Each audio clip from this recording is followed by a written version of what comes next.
welcome to Bedtime with Lulu. This is Geeks of the Week. It's Wednesday. I'm very, very tired, hence we're having bedtime on Geeks of the Week this week. Welcome. These really are all the stuffed animals I sleep with every night. This is my newest addition that I bought at Katsucon. He was a very excellent pillow on the way home. Brief Katsucon recap. It was good, not great, but good. I had no problems flying in or flying out, which is fucking awesome compared to last year. So, I saw a lot of people I love and don't get to see a lot, and that was the most important thing. My costumes held together, and that's really all you can ask for, so yeah, cool, that happened. So now let's turn to the tablet so I can actually read my script that I wrote. Oops. So, okay, so I'm going to try and keep it brief this week because there's a lot to talk about. I'm going to try and keep it concise. Steph, I'm really only going to address you because I want you to know that I didn't take offense to your list of disliked anime, considering I spend most of my time on this channel hating on things everybody else likes. It was about time I got a little taste of my own medicine. But honestly, when it comes to things that I like, I'm actually very good about acknowledging their shortcomings, even if it seems like I love things a little too militantly. If that's a word, I can't think of a better word. But honestly, I do agree with you that the Mineko adaptation is pretty bad. In fact, most adaptations are very bad, which is why I will never, ever, ever watch the Blaze Blue anime, because I know it's just going to make me angry. But as for the Mineko adaptation, I enjoy it for what it is because I watched it before I read the novels or the manga, and it's what got me into the show. So I like it for at face value, but compared to the rest of the story, it is absolute trash. It did kind of hurt my heart a little to hear you say that you don't like Dur, but I do kind of understand why. I personally got really invested in the characters very early on, but I can see that if that doesn't happen to somebody, that they could think that there's nothing going on, because it is kind of a weird show like that. And you do know that Gurren Lagann, and especially Kill la Kill, are very close to my heart, but I'm not so punch-drunk in love with them that I can't see why you wouldn't like them as much as I do. See, I'm not a totally unreasonable bitch, after all. Amazing! Anyway, so since, Steph, you mentioned that you're going to start doing a weekly recommendation from Obasan Otaku Steph, I would be curious to know what you would recommend to me to watch, considering you think our tastes are totally clashing and opposite. What is something that you've seen that you think, based on my tastes, that I would like? I'm curious to see what you come up with. As for my bottom 5 anime, I apologize to everybody because everyone was like, this is a hard question. I'm like, no, it's not. And then I actually sat down and thought about it, like, tonight, and I was like, this is actually a very hard question. Because I looked back at some of the animes that I've watched that I didn't like or didn't get through, and most of them were from a few years ago when I was really starting to get back into anime, so I don't remember why I didn't really like them. I kind of vaguely remember, but not specifically enough to really discuss it. So I did my best. Here we go. I'm actually going to go in sort of reverse order. I'm going to start with my top 2 because they're interchangeable almost with how much I hate them. And they're very obvious if you know me. These are, of course, our beloved Attack on Shit and Sword Art Online. I'll try to keep this short because I could rant about how awful and overrated both of these shows are for days, but they both basically suffer from the same thing, an interesting premise wasted on absolutely horrible characters. Granted, Sword Art's plot has been done before, but there's shows that, like Log Horizon, that came after Sword Art, at least in anime timeline, I don't know about the original novels, that take the similar premise and do it better, so it can still be done really, really well, but Sword Art just chose not to do that. What really bogs down Sword Art Online is that Asuna and Kirito are absolutely bland and totally boring, and as a couple, they're even worse. They have no chemistry.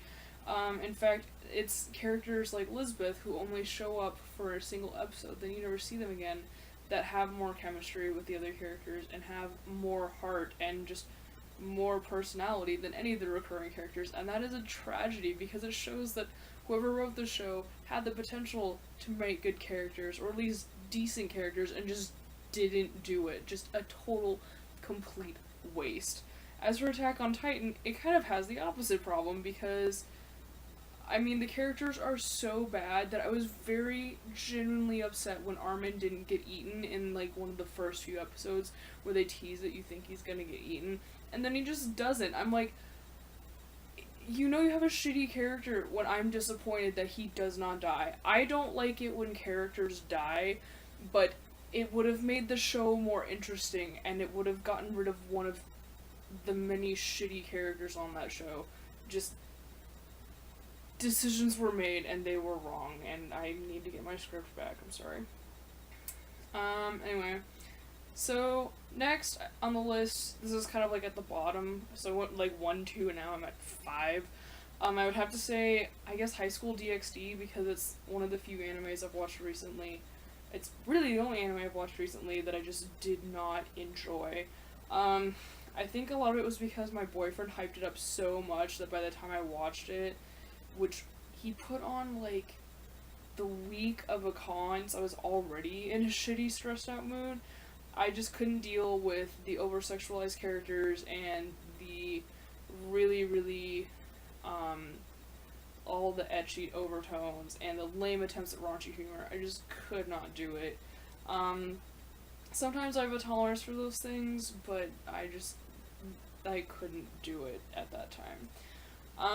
And then next, this is like 4 out of 5, I would say Soul Eater, purely because, it's the only anime I look back and wish I hadn't watched so much of, because I watched almost the entire series. I basically watched until Medusa died, and then I realized the show had gone to shit, because the only characters I truly were invested in were Stein and Medusa, and I shipped them actually really, really hard, and once that wasn't there anymore, I didn't care about the show anymore, and it was just kind of awful, and it was just kind of sad to see something that had so much promise end up being really draggy and just not good, and I just was so disappointed in it, and I just look back and kind of wish I hadn't watched it. So that's why it makes this list. Not necessarily because it's bad, because there are a lot of good things about it, but just overall, I hate that I kept watching it after it stopped being good. And then, oh yes, so number 3, I actually saved for last, because it's probably the most shocking of the unpopular opinions I have, but I did not like, and I dropped this after a single episode, which I rarely ever do. Rarely. I think this is the only show I've dropped every single episode. That show is Panty and Stalking. I couldn't do it. I love the animation style and the whole concept of the show. Like, bitchy, slutty, magical girls. Like, I love that. But I couldn't do it. I couldn't do it. Just it wasn't funny to me. Like, it was so in your face. Like, this is funny, it's gross, and it's raunchy, and it's funny, and I'm like, I want to believe you, but I'm not laughing, and I'm not so prudish. I'm not a prude, you guys know this. I can take a poop joke. I like poop jokes when they're actually funny, and this show was just not funny to me. I watched the first episode, like, the week it came out, and I never picked it up again. I'm sorry, I couldn't do it. Yes, I can, in fact, dislike something that was made by Gainax or former Gainax employees. It is possible. I've done it. There's proof. Anyway, to close this out, Steph asked us who our fictional doppelganger is, as in, not who's like us in personality, but who actually looks like us. And, as luck would have it, after years of looking like nobody and cosplaying anyway, I apparently have a doppelganger now. And apparently in the show airing right now called Yurikuma Arashi, also known as the Gay Bears anime, made by the guy who made Penguin Drum and Utena, because those weren't weird enough, There's a character named Lulu who has reddish auburn hair and is a princess. And if that isn't ripping me off, I don't know what is. I mean, I kind of want to know who I should be suing for using my image, but I'm actually just kind of pleased that if anybody was gonna rip me off, they were gonna put me in an anime about lesbian bears. I mean, that's the dream. That is the dream. Speaking of dreams, I'm going to bed because I'm clearly getting delirious. I'm very tired. I still have not recovered from Katsucon. I barely got any sleep, basically in the past week. So, Grandma Lulu's going to bed. Thank you for watching. Let's get some good sleep. Good night.